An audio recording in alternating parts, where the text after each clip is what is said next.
Ok, pessoal, de volta à pizzaria Mandacaru, lá no alto, pertinho da feirinha. A Mandacaru tem, além da pizza quentinha no forno a lenha, você ainda tem a cerveja Viva la Vida e o chopp, né? Exclusividade da Mandacaru. Roberta está lá esperando por vocês. E olha, gente, sério mesmo, a pizza é muito boa. Eu acho que é a melhor pizza de Teresópolis. Bem fininha, né? Ela é bem fininha. E com esse inverno rigoroso que a gente está tendo, lá é bom. Porque lá tem o forno a lenha. E aquele forno aquece toda a pizzaria, né? Final de semana tem feijoada na Mandacaru, pizzaria Mandacaru, pertinho da Feirinha do Alto. Estou aqui com a Jaqueline e com a Michele, e a gente vai falar com ela, mães especiais. Jaqueline, bom dia. À vontade com a máscara, tá? Por causa do distanciamento. Michele, bom dia. Bom dia, Hélio. Como é que você... A pergunta para as duas, tá? Vocês agora podem conversar entre as duas também. Como é que vocês, mães, estão convivendo agora, nesse momento, Jaqueline e Michele, com referência ao Covid? É bem complicado, né? No meu caso, que ainda tenho o meu filhinho comigo, a gente fica com medo do Covid e, ao mesmo tempo, eu não posso parar as terapias dele. Eu não posso... Porque se eu paro, também é complicado. Então, a gente tem que se dividir entre manter o distanciamento, manter isolado e continuar um pouco da vida da nossa rotina, porque ele tem que manter a fisioterapia constante, a fono, ele não pode ficar parado, que é muito perigoso. Ele é bem comprometido e aí, se ele fica parado, é secreção, é pneumonia e aí é muito, muito, muito complicado mesmo. Quer dizer, o risco é dobrado e os cuidados também, né? É. Michele, você já não tem, a Bia já não está mais aqui com a gente, está perto de Deus, e você tem esse sentimento. Mas como é que você estaria convivendo agora? E se você tem aconselhado as mães em cima do Covid, né, por causa desse problema tão grave? Converso muito com elas, né, sobre isso. Eu acho que, nesse momento, eu estaria surtando, né? Porque é o que a Jaque falou, as nossas crianças, principalmente as nossas, né, que são mais debilitadas, precisam de estar dentro da clínica todos os dias, né, para físio, fono, TO vontade, tá? E etc. Né? E não que eu ainda não acompanhe, né, porque eu, como a diretora do nosso grupo, né, de mães especiais, a gente não só ia com as crianças, né, para as terapias, como eu e a Jaqueline, a gente faz um trabalho de estar sempre na casa das mães. Né, procurando saber o que estão precisando. Visitas constantes. A gente faz visita, e vamos tomar um café, você está precisando, aconselhamento, né? Recolhe doações. Já que entende muito, né, sobre como fazer os processos, né, na justiça e etc. Né? E a gente também faz a gente recebe muita doação. A gente recebe fralda, recebe remédio. Então, a gente tem sempre isso em casa né, para poder doar. Então, chegou para a gente não fica nem com ele. Olha, a gente já procura alguém. Recebemos um vidro de Keppra, que é uma das medicações que as crianças costumam usar muito. Qual o nome? Keppra. Keppra. Isso. E quando a gente recebe, a gente já coloca no grupo. Olha, recebemos tantos vidros de Keppra. Aí a mãe vai lá e sinaliza. Eu estou precisando, eu estou sem. Então, a gente tem esse corpo a corpo, né? De ir lá na casa da mãe entregar. E a gente está parada com isso, né? Que é uma pena, as mães estão sempre, Michele, Jaque, vem aqui em casa. Mas, infelizmente, a gente teve que dar uma pausa na visita. Está sem visitar. A gente teve que dar uma pausa na visita, né? Por causa da pandemia, para não ter esse vai e vem, né? Porque a gente está na nossa casa, está na clínica, ainda vai na casa de outra criança. A gente parou um pouco com isso, mas a gente estava sempre... Porque, na verdade, as mães especiais, muitas se sentem muito sozinhas. Uma das causas da gente começar o grupo e começar as festas que a gente fazia era por isso, porque muitas não têm oportunidade de sair. É difícil sair com uma criança especial, não é tão fácil se locomover, não é qualquer ambiente que ela pode ficar. Serem aceitas, né, em festas. Serem aceitas em festas. Muita gente olha torto, né? Existe o preconceito, a gente não pode fingir que não existe, porque ele existe. Então, um dos motivos da gente ter começado isso tudo começou por esse motivo, pelas crianças e as mães precisarem de um momento para se distrair. E aí a gente começou com as festas. Das festas a gente passou para as doações, e as doações foi uma das coisas que segurou a gente na pandemia, né, Michele? Porque a gente fica... Mãe especial já é um pouco tensa, a gente fica mais tensa e aí vem crise de ansiedade, vem muita coisa. Na hora de isolar, a gente não ficou bem. E aí a gente começou a ver todo mundo, vamos fazer campanha para doar a cesta básica. Aí a gente parou e pensou, eu e Michele, caramba, a gente está parada, a gente não está bem assim parada. O que a gente pode fazer? Cesta básica, o pessoal já está preocupado. Aí ela, vamos recolher fralda. A gente recolheu fralda, foi muita doação de fralda que a gente recebeu. A cidade toda, muita gente ajudou e a gente foi de casa em casa distribuindo, dividimos aí as fraldas no nosso grupo para a gente poder conseguir fazer manter um pouquinho do trabalho que a gente já fazia antes da pandemia. Eu quero entrar nesse tema, nesse preconceito. Eu quero falar sobre isso. A Adriana Ramos está aqui com a gente. Michele, já que estou aqui. Adriana, mãe do Rafinha. Aí ela botou aqui, Gardenal, Keppra, Frisium, Trileptal. São as medicações, é isso mesmo, né, que eu estou falando? Isso mesmo. São as medicações mais procuradas. Isso. Eu já estou tomando, já tomei a segunda dose da vacina, mas eu quero estar com essas mamães. E ela continua aqui, sim, como fui ajudada por essas mãezinhas. Meu Deus, ela coloca e agradecendo a vocês. A Adriana também é uma figura... maravilhosa. Um amor. A Adriana, caramba, ela veio aqui, até cantou aqui no programa. Nossas crianças uniram muito a gente. É isso, isso, né? Acontece isso. Eu tive um caso muito conhecido de uma pessoa que perdeu o filho, e não era especial, não. E acabou que a família se uniu após a morte dessa criança, foi uma coisa muito, muito bonita, né? A família se unindo. Isso acontece com vocês também, as mães se uniram, né? Muito.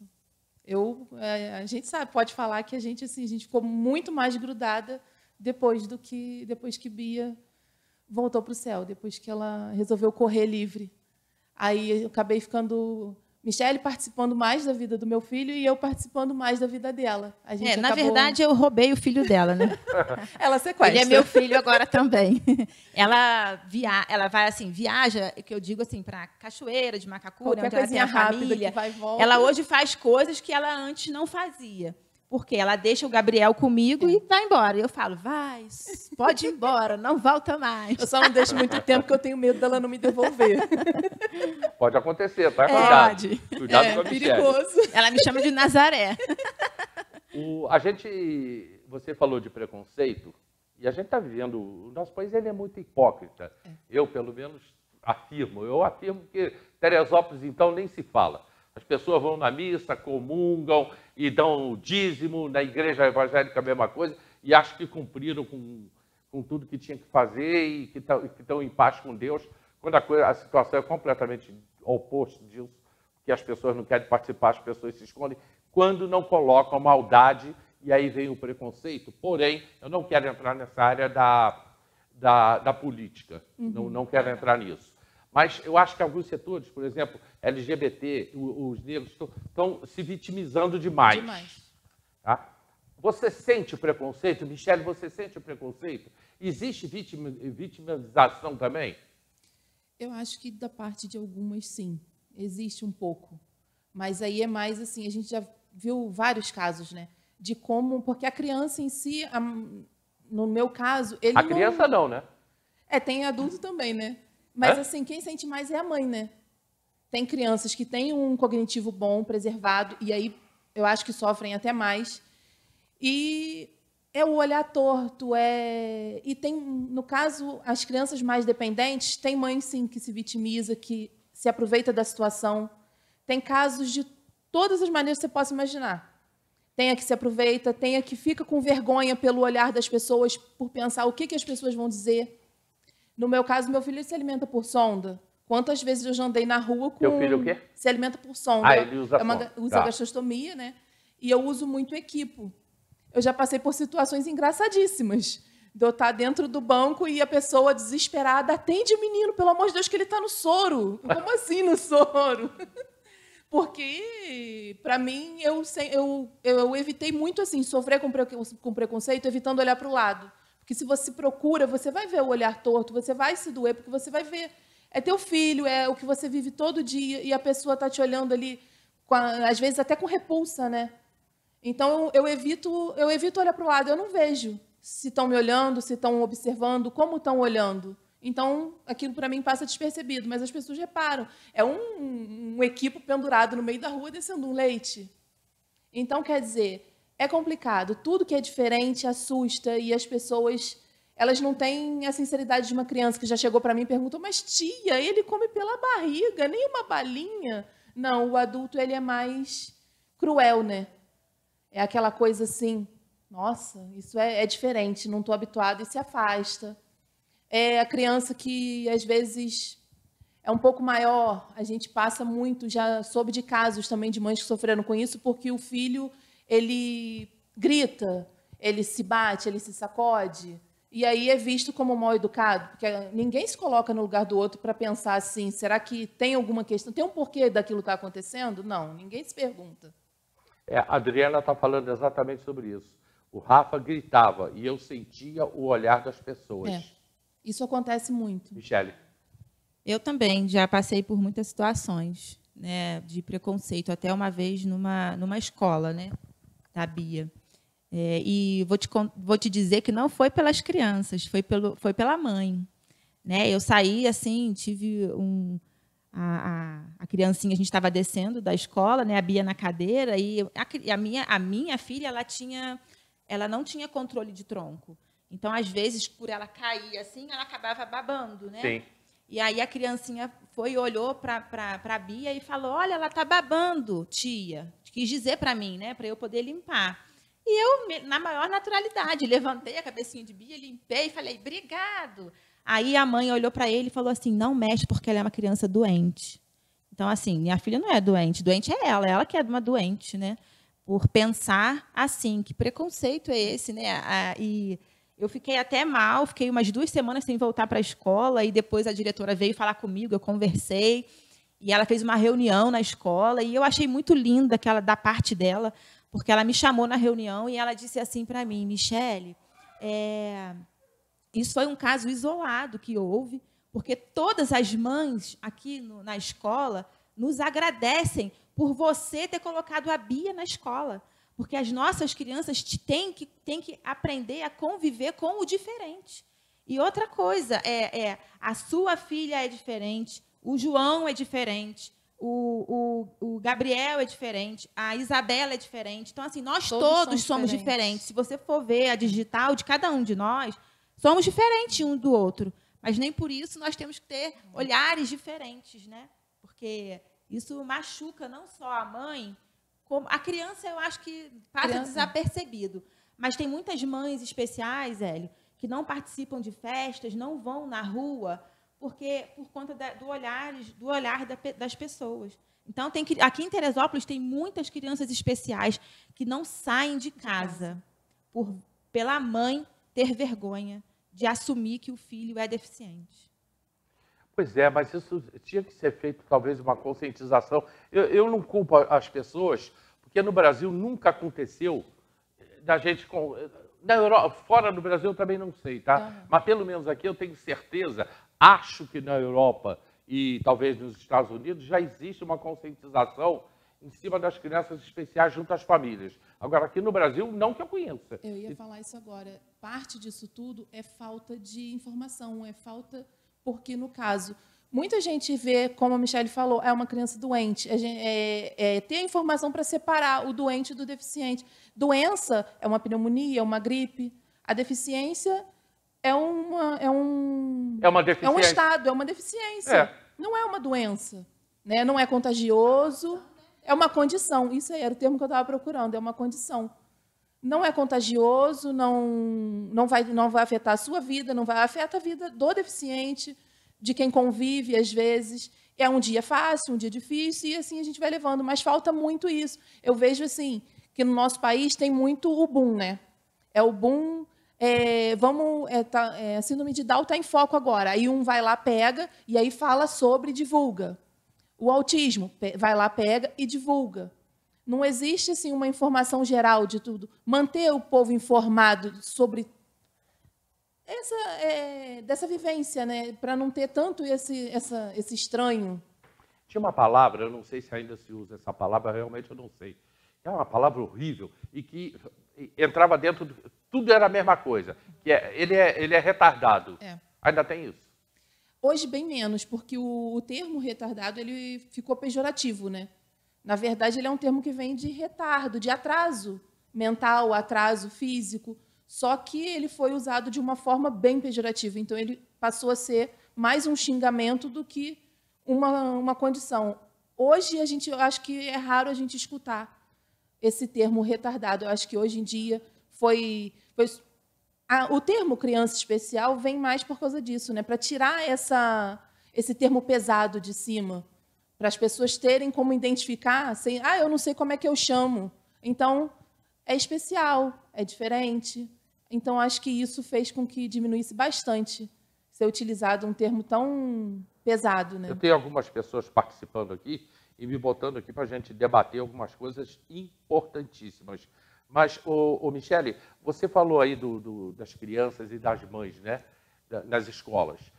Eu acho que a criança ela é muito menos, ou talvez nem seja tão preconceituosa quanto os pais. Não, as Eu acho que as crianças não são. Crianças de jeito nenhum. Criança tem uma pureza. Eu tenho várias histórias da minha filha, né, porque ela estudou até os 7, até 10 aninhos ela foi para a escola. E teve um dia que eu cheguei na escola e a tia falou assim, Michele, eu tenho que te contar algo que foi assim uma alegria aqui na escola.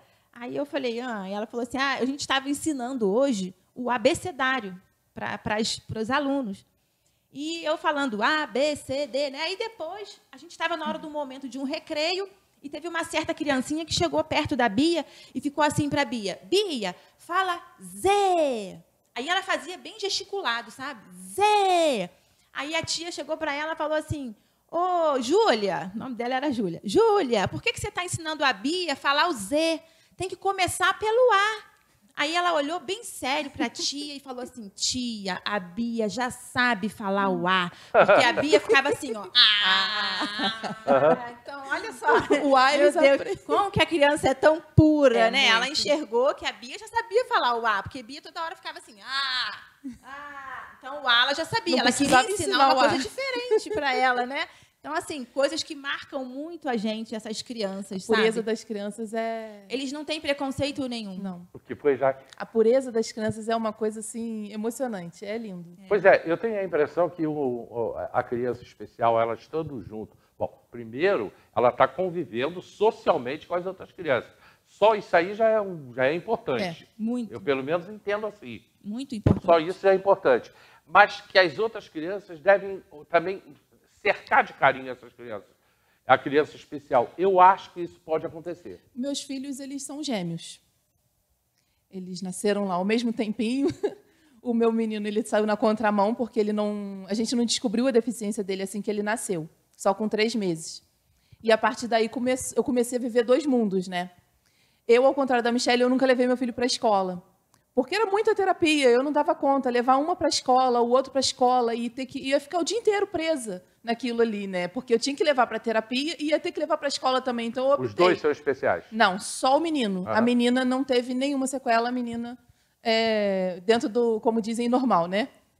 Então, ela começou a ir para a escola e eu optei. Eu falei, não, eu vou manter ele na terapia e ela na escola, que eu preciso ter um tempo para dividir aí. E aí aconteceu um caso muito bonitinho uma vez, que ela cismou que eu tinha que esperar todos os alunos chegarem para eles conhecerem o irmão dela. Isso, eles estavam com 4 aninhos.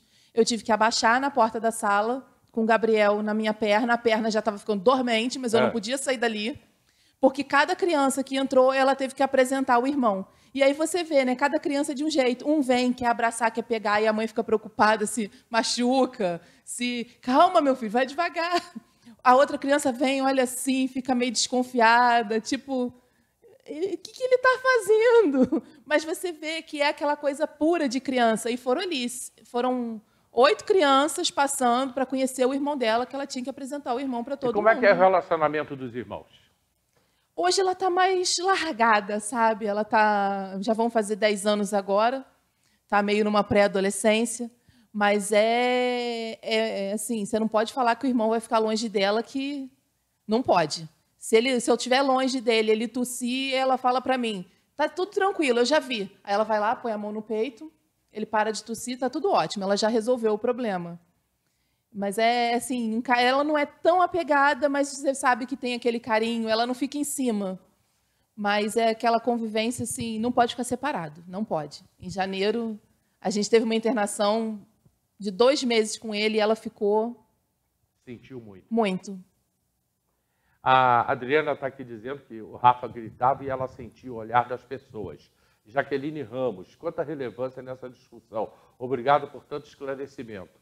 A Liliane Balbino, fica difícil sair de casa com o lamentável estado das calçadas ou com os carros que tomam conta também das calçadas. A gente vai falar disso já já. Olha só, tá chegando um novo parceiro para a gente, né? Que é a clínica Serra Med, agora em Teresópolis. A Serra Med, ela tem mais de 28 especialidades, além das terapias complementares, exames laboratoriais, audiometria, ecocardiograma, ecodoppler, endoscopia, eletrocardiograma, preventivo ginecológico, teste da orelhinha e ultrassonografia. E ainda tem, na saúde do trabalhador, exame admissional, exame demissional, exame periódico e mais uma série de exames que tem na Serra Med. E em breve a Gabriela vai estar aqui com a gente, né?